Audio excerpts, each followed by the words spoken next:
It was supposed to be a typical day at the Galactic Academy of Xenobiology, where the most brilliant minds from across the universe gathered to study and exchange knowledge. Alien students, each representing their species' finest, filled the lecture hall. The room buzzed with energy, tentacles waved, bioluminescent streaks glowed, and occasional clicks and hums punctuated the atmosphere. The Academy was known for its progressive teaching methods and ambitious curriculum, but today's lesson promised to push boundaries like never before. Professor Silra, a dignified creature with shimmering blue skin and a cluster of gently undulating tentacles, stood at the front of the room. His voice, calm yet authoritative, carried through the hall. Today, he began, we will embark on a practical exercise designed to challenge your understanding of environmental adaptability and survival. This is no ordinary assignment. You will confront simulated scenarios from various ecosystems designed to test both your ingenuity and endurance. The students exchanged nervous glances. Words like survival and challenge carried a weight that made even the bravest among them pause. Zix9, a wiry alien with twitching antennae, whispered to their friend Blowback, whose 7 eyes darted nervously around the room. I knew signing up for this academy was risky, but I didn't think we'd actually have to survive anything. At the back of the room, Sophia sat quietly. A human student from Earth, she had joined the academy just a few months ago. Her unassuming presence often belied the whispered reputation that preceded her species. Humans, the so-called Deathworlders, hailing from a planet infamous for its brutal natural conditions. While other students donned protective gear and braced for simulations, Sophia seemed unfazed. In fact, she was smiling. Humans are strange, Blowback muttered, his eye stalks swiveling towards Sophia. How can she look so relaxed? Maybe she doesn't understand what's coming, Zix9 suggested, but there was doubt in their voice. Sophia's quiet confidence was unnerving, especially when paired with the stories they'd heard. Tales of humans surviving unimaginable hazards with little more than grit and luck. Professor Silra raised a tentacle, silencing the room. Each of you will face a unique challenge designed for your physiology and capabilities. Rest assured, we've taken every precaution to ensure your safety. His gaze lingered on Sophia for a moment, as if questioning whether those precautions were enough. Now, let's begin. The first students stepped forward, facing simulated environments tailored to their species. The room watched as a Zoran navigated an intense heatwave simulation, their scales reflecting the blistering temperatures. Next, a Galaxian struggled through a high-gravity scenario, their amorphous body straining against the pressure. Each trial was met with cheers and relief when the students emerged, exhausted but triumphant.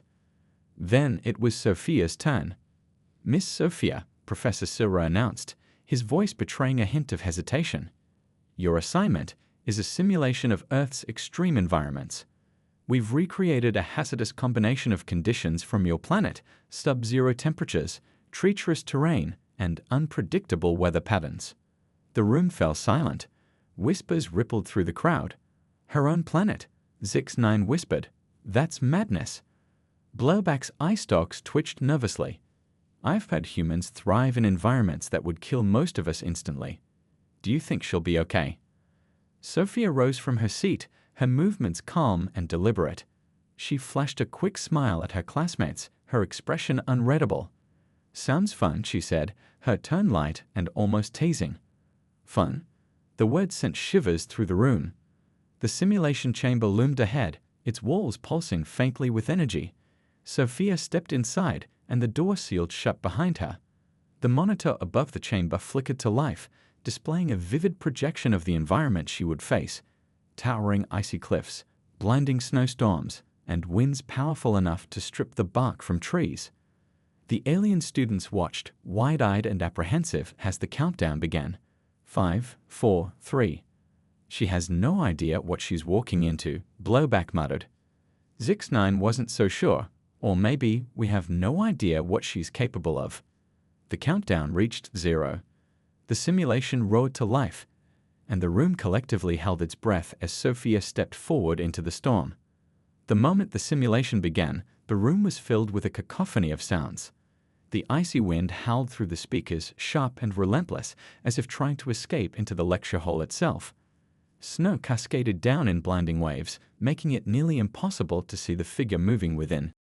Inside the chamber, Sophia squinted against the biting cold, her breath visible in the frigid air. She took a moment to assess her surroundings, a steep, rocky incline ahead, flanked by jagged cliffs. The wind was unforgiving, whipping at her face, but she didn't flinch. Instead, she adjusted the straps of her lightweight backpack and began climbing. Each step was calculated, her boots crunching against the icy surface.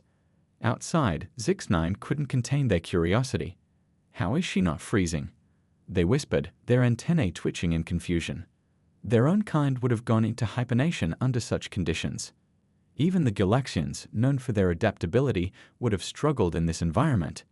Humans are warm-blooded, Blowback replied, though the explanation didn't seem to satisfy them. But this is ridiculous. She's walking like it's a casual day out. Professor Silra stood silently at the back of the room, his many eyes fixed on the screen. He had studied humans extensively since Sophia's arrival, but witnessing her in action was something else entirely. The resilience, the focus, it was both fascinating and unsettling. The monitor zoomed in as Sophia approached a narrow ridge. The wind was stronger here, threatening to knock her off balance, but she crouched slightly, lowering her center of gravity. With steady hands, she gripped the icy edge and began inching her way across. The students gasped collectively when a sudden gust of wind dislodged a chunk of ice, sending it tumbling into the abyss below. "She's going to fall," Grail burbled anxiously, their gelatinous form quivering. No one could survive that. But Sophia didn't fall. She tightened her grip, her muscles tensing as she steadied herself. For a brief moment, she paused, glancing down at the drop beneath her.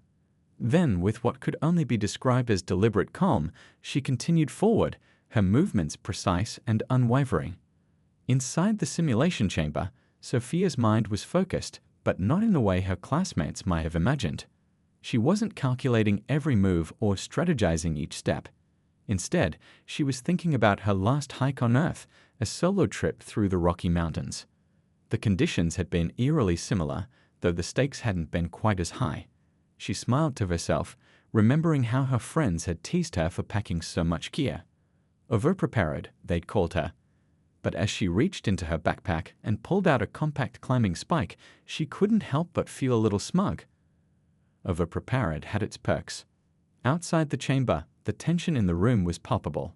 Every alien eye was on the screen, watching as Sophia drove the spike into the ice with practiced ease. She secured her footing and began the next phase of the climb, her movements fluid and confident. "She's not even using enhanced equipment," Zix9 muttered, their voice tinged with disbelief. "No gravity stabilizers, no thermal shields, just primitive tools and sheer determination." Blowback shivered involuntarily. I don't know whether to be impressed or terrified. As Sophia reached the top of the ridge, the simulation changed. The winds died down, replaced by a sudden, eerie silence. The snowstorm dissipated, revealing a vast, desolate tundra. In the distance, jagged peaks loomed, their sharp silhouettes cutting through the pale sky. Sophia scanned the horizon, her instincts kicking in. This was the kind of calm that came before trouble. Sure enough, the ground beneath her trembled, a supple vibration at first, then a series of increasingly powerful jolts. Sophia steadied herself, her eyes narrowing as she spotted the source of the disturbance. A pack of simulated predators, their sleek, alien forms built for speed and efficiency, emerged from the shadows. Their glowing eyes locked onto her, and for a moment, everything was still. The students in the lecture hall erupted into a flurry of whispers. "Predators? She can't take on predators," one of them exclaimed. "Why would the simulation include something so dangerous?" another chimed in. Professor Silra raised a tentacle, silencing them. "The predators are programmed to simulate a real-world challenge," he explained, though his voice carried a hint of doubt. "They are not meant to harm her, but they will test her ability to adapt under pressure." Inside the chamber, Sophia didn't wait for the predators to make the first move. She assessed their formation, noting their coordinated movements. They were fast, but their reliance on pack tactics gave her an edge. She reached into her backpack and pulled out a flare, striking it against the rocky surface. The bright, crackling light startled the creatures, causing them to hesitate. Sophia used the momentary distraction to sprint toward a nearby outcropping, her every step deliberate and efficient. The predators recovered quickly, their glowing eyes tracking her every move. They split into smaller groups, circling her position. Sophia crouched behind a boulder, catching her breath. Her mind raced as she calculated her next move. In the lecture hall, the students were on the edge of their seats. Zix-9's antennae were practically vibrating with tension. "This is insane," they muttered. "She's completely outnumbered. How is she going to?" Before they could finish, Sophia made her move. She tossed the flare into the distance, drawing the predators away. Then, using a combination of agility and sheer audacity, she scaled the outcropping and leaped to a higher vantage point. From there, she spotted an escape route, a narrow crevice in the cliffs that the predators wouldn't be able to follow. The students watched in awe as Sophia navigated the treacherous terrain with a mix of speed and precision. The predators chased her relentlessly, but she stayed just ahead of them, her instincts guiding her every step. When she finally reached the crevice, she slipped through, her backpack scraping against the rock walls. The predators snarled in frustration, unable to follow. Sophia paused for a moment, catching her breath. A faint smile played on her lips. "Not bad," she muttered to herself. Back in the lecture hall, the students erupted into cheers and exclamations of disbelief. Even Professor Sura couldn't hide his amazement. He turned to the class, his voice filled with a mix of awe and respect. "That, my students, is the resilience of a Deathworlder." But the simulation wasn't over yet. As Sophia emerged on the other side of the crevice, she found herself face to face with an entirely new challenge, a vast, unstable glacier stretching as far as the eye could see. The surface cracked and shifted under her weight, threatening to swallow her whole. The students fell silent once more, their eyes fixed on the screen. The tension in the room was thick enough to cut with a knife. And Sophia? She simply adjusted her backpack, took a deep breath, and stepped onto the ice.